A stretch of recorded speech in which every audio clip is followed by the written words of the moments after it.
ভালো অস্ত্র নাই, ভালো পোশাক নাই, দুর্বল, খাওয়ার ভালো ব্যবস্থা হয়নি, 1000 কাফেরের সামনে দাঁড়িয়ে তারা তো বিপদে।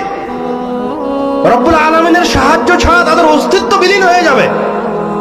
তা এই যে এদিকে খবরদার আপনি কথা বলবেন না, স্ত্রী খবরদার কথা বলবেন না। আমি জানি না আপনি কে, কিন্তু কথা বলতে পাবেন না, যে যেই হন। এরপরে কথা বলছেন কেন?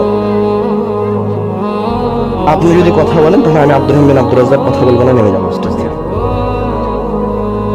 না, তাহলে আপনাকে বাহিরে গিয়ে কথা বলতে হবে। আমি কথা বলার সময় কথা বলতে পারবেন না, তাহলে আমি বিদায় নিই। এটা আল্লাহ রাসূলের হাদিস শ্রবণের দার্সের আদব। রহিম বলে স্বীকৃতি দিচ্ছি। এখানেও আমরা এখনো কিছু চেয়েছি, চাই নাই। এরপরে কি বললাম? ইয়াকা না'বুদু, বলেন একটু। ইয়াকা না'বুদু, সির্ফ কেবলমাত্র শুধুমাত্র তোমার জন্যই আমরা ইবাদত করছি। তার মানে তুমি ছাড়া অন্য কাউকে কখনো কোনোদিন মাবুদ হিসেবে অর্থাৎ গোলামি করব এমন রব বলে কাউকে মানি না। ইয়াকা না'বুদু, সির্ফ তোমার ইবাদত করি, তোমার ইবাদত করছি, তোমার ইবাদত করব, তোমারই ইবাদত করব।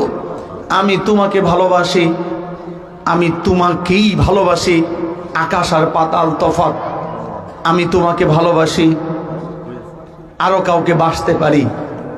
আর যদি আমি বাংলাটা লিখে দেই, আমি তোমাকেই ভালোবাসি, যদি রস্যই ইটা যোগ করে দেই, আমি আর অন্য কাউকে ভালোবাসতে পারি না। আমি তোমাকে ভালোবাসি, আরো কেউ থাকতে পারে।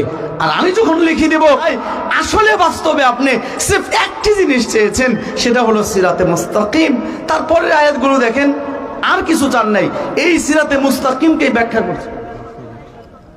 আচ্ছা ঠিক আছে, শুধু সিরাতে মুস্তাকিমকে আপনি ব্যাখ্যা করছেন। কিভাবে করছেন? যেমন আমাকে একটা আম দাও, এখন গাছে অনেক আমি আছে, আপনি আম চাইছেন সির্ফ, কিন্তু এরপর আপনি বলতেছেন যে আমাকে ডালের মাঝখানের ওই আমটা দাও, লাল আমটা দাও। আপনি কিন্তু অন্য কিছু চাইলেন না, এবার আমি চাইতেছেন, শুধু নির্দিষ্ট করে দিলেন, বা ছোট আমটা দাও বা বড় আমটা দাও, কাঁচাটা দাও বা পাকাটা দাও, এই তো। কিন্তু কথা কি, আম চাচ্ছেন আপনি। সূরা আল ফাতিহায়